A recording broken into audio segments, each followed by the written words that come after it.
Hello viewers, नमस्कार। Path finders bye Unacademy IAS के YouTube channel पर स्वागत है। So friends, prime minister Modi is in Ethiopia. और जब इथियोपिया गए तो एयरपोर्ट पे इथियोपिया के प्रेसिडेंट ने वेलकम किया और फिर पर्सनली कार ड्राइव करके उनको एक होटल ले गए, जो कि पहले से प्री डिसाइडेड था ही नहीं। ये इमेज आप देख सकते हैं, which clearly shows the relation between Ethiopia and India, और the relation between India's prime minister and Ethiopia's president.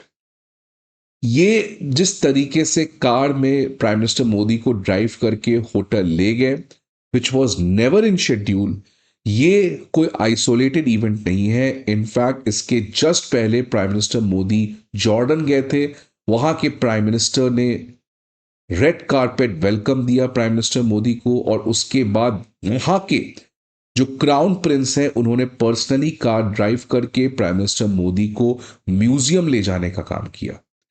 अब अगेन ये कोई आइसोलेटेड इवेंट नहीं है। इसके पहले जब प्रेसिडेंट पुतिन भारत में आए थे तो अगेन प्राइम मिनिस्टर मोदी ने ऑब्वियसली पर्सनली ड्राइव नहीं किया, बट अपने ही कार में प्रेसिडेंट पुतिन के साथ अपने होम रेसिडेंस के, जहां पे एक डिनर को होस्ट किया गया।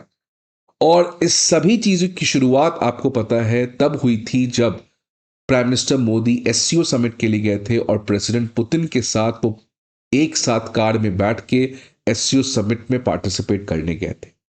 तो फ्रेंड्स, जिस तरीके से ये बैक टू बैक इवेंट्स हो रही है, ये क्लियरली बताता है कि जो प्राइम मिनिस्टर मोदी और प्रेसिडेंट पुतिन का कार पूल या कार शेयरिंग डिप्लोमेसी है, ये आज ग्लोबल होते हुए दिख रहा है। बिकॉज इस समय प्राइम मिनिस्टर मोदी 3 देश के टूर पर हैं। जॉर्डन गए, वहां पे भी यही देखने को मिला। इथियोपिया गए, वहां पे भी यही देखने को मिला।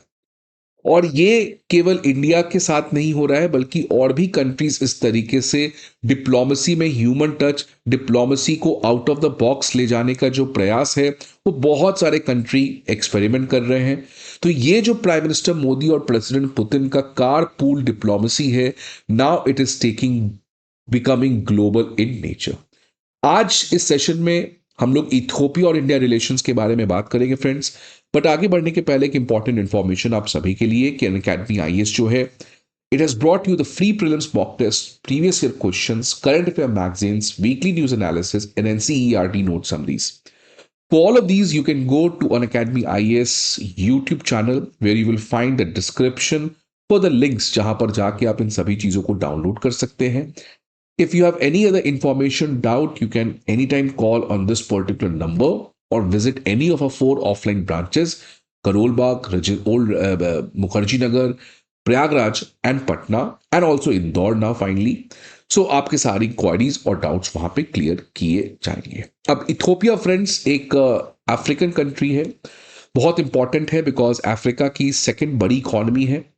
और सबसे इंपॉर्टेंट बात यह है कि इथियोपिया जो है वो बहुत इंपॉर्टेंट है स्ट्रेटेजिकली। आपको पता है यहाँ पे बब अल मंदाब स्ट्रेट है, और यहीं से होते हुए थे स्वीज कैनाल से मेडिटेरेनियन होते होते भारत का ट्रेड यूरोप को जाता है। यहीं पे जिबूती है जहां पर चाइना को एक्सेस भी दिया गया है मिलिट्री पोर्ट का। तो इथियोपिया एक ऐसा कंट्री है जो उस पूरे हॉर्न ऑफ अफ्रीका में पाया जाता है, और इसीलिए भारत के लिए हमेशा से एक इंपॉर्टेंट देश रहा है इथियोपिया। अब प्राइम मिनिस्टर मोदी इस समय 3 देश के टूर पर निकले हैं। सबसे पहले वो जॉर्डन गए, उसके बाद वो इथियोपिया गए हैं, और फाइनल डेस्टिनेशन उनका ओमान है। ये तीनों कंट्री भारत के लिए इस समय काफी इंपॉर्टेंट है। Jordan again because of strategic location in West Asia, जो इसराइल के काफी करीब है। और जॉर्डन एक ऐसा कंट्री है जो भारत के फॉरेन पॉलिसी रडार में कभी आया नहीं है, because after 37 years prime minister Modi वहां पे जा रहे हैं। इथियोपिया अफ्रीका का एक बहुत इंपॉर्टेंट कंट्री है, तो ऑब्वियसली ग्लोबल साउथ में भारत का फुटप्रिंट बढ़ाने के लिए इथियोपिया मैटर्स टू अस। और ओमान के साथ आपको पता है भारत का कॉम्प्रहेंसिव इकोनॉमिक पार्टनरशिप एग्रीमेंट होने जा रहा है। यूएई के बाद ओमान सेकेंड वेस्ट एशिया का कंट्री है जिसका भारत के साथ फ्री ट्रेड एग्रीमेंट होने जा रहा है। इससे भारत जो है वो काफी इंपॉर्टेंट रोल प्ले कर सकता है मिडिल ईस्ट के पॉलिटिक्स में। और साथ ही साथ ओमान की जो स्ट्रेटेजिक लोकेशन है, दुकम पोर्ट वहां पे है, जो भारत ने लॉजिस्टिकल एग्रीमेंट वहां साइन किया है। जो ग्वादर पोर्ट के जस्ट सामने है, तो हम चाइना के एक्टिविटी को भी वहां पे ट्रैक कर सकते हैं उस पर्टिकुलर रीजन में। तो ये तीनों कंट्री ऑब्वियसली भारत के मीडिया में उतने ज्यादा हाइप नहीं किए जाते हैं, अनलाइक अमेरिका, रशिया, बट ये तीनों मिडिल पावर्स जो हैं वो भारत के लिए इंपॉर्टेंट बन जाते हैं आज जिस तरीके से मिडिल पावर डिप्लोमेसी पूरे वर्ल्ड में चल रहा है। अब इथोपिया एक और इंपॉर्टेंट कंट्री हो जाता है, बिकॉज इथोपिया के जो प्रेसिडेंट है अबी अहमद अली, वो कोई नॉर्मल व्यक्ति नहीं है। In fact he won the Nobel peace prize in 2019, because जिस तरीके से इन्होंने इस पूरे इलाके में स्टेबिलिटी लाने का प्रयास किया है, खासकर एरिट्रिया में, वो काफी ज्यादा पॉजिटिव रहा है, और इसीलिए इथोपिया के प्रेसिडेंट को नोबेल पीस प्राइज भी दिया गया है।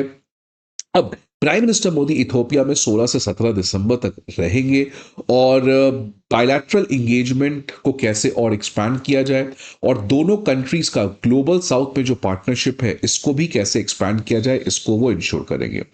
सबसे इंपॉर्टेंट बात यहां पर है कि prime minister Modi is going to address a joint session of Ethiopian parliament, जो अगेन बताता है कि Ethiopia has given a very huge welcome to prime minister Modi, और साथ ही साथ भारत के डायस्पोरा के साथ भी प्राइम मिनिस्टर मोदी जो है वो इंटरैक्ट करने जा रहे हैं। ये जो विजिट है इथोपिया में, जैसे मैंने पहले भी कहा, it's a part of broader Africa engagement, because the future of the world lies in Africa, और ये प्राइम मिनिस्टर मोदी को पता है, और इसीलिए अफ्रीका के साथ धीरे धीरे करके, ऑब्वियसली हम चाइना से काफी पीछे हैं अभी, चाइना इकोनॉमिकली बहुत पावरफुल है, but still soft power diplomacy हम अफ्रीका के साथ जरूर करना चाह रहे हैं, और इसीलिए हमने अफ्रीकन यूनियन को G20 का सदस्य भी बनाया, वो एक एक्सेलेंट बात था। इसके पहले प्राइम मिनिस्टर मोदी घाना, नामीबिया और साउथ अफ्रीका ऑलरेडी जा चुके हैं, तो लगातार अफ्रीका के साथ इंगेजमेंट बढ़ाने का प्रयास इंडिया कर रहा है।